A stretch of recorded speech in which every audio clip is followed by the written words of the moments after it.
В Туапсе сегодня творится самый настоящий апокалипсис. По улицам города текут горящие нефтепродукты, словно в каком-то фильме ужасов про вулкан.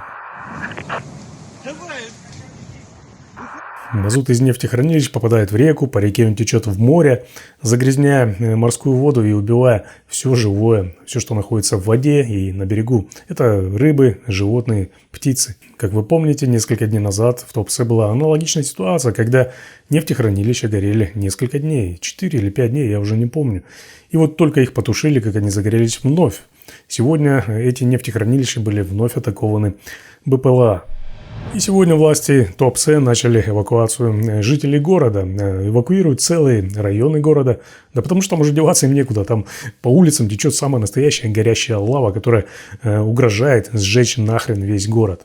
Вы спросите, кто в этом виноват?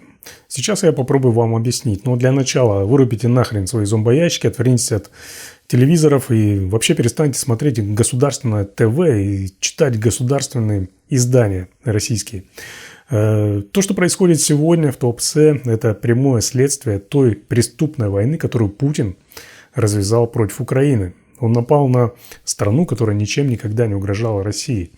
Я напомню, что Украина в данной войне является жертвой агрессии, в то время как Российская Федерация является агрессором.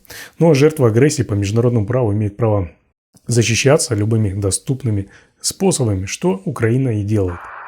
Что там сейчас, как там люди живут, что там с морем, с дельфинами. Это просто жесть. Охренеть. Все эти нефтехранилища, в том числе и в Туапсе, которые атакует Украина, являются законными военными целями для этой страны. Потому что эти нефтехранилища участвуют в цепочке поставок топлива для российской армии, для армии агрессора, которая убивает ни в чем не повинных людей в Украине и уничтожает там города. Поэтому Украина и дальше будет атаковать эти нефтехранилища, они и дальше будут гореть, пока Путин не остановится, пока он не отзовет свою армию назад, пока он не прекратит начатую им войну. Вся эта экологическая катастрофа, которая происходит в Туапсе, это прямое следствие политики Путина.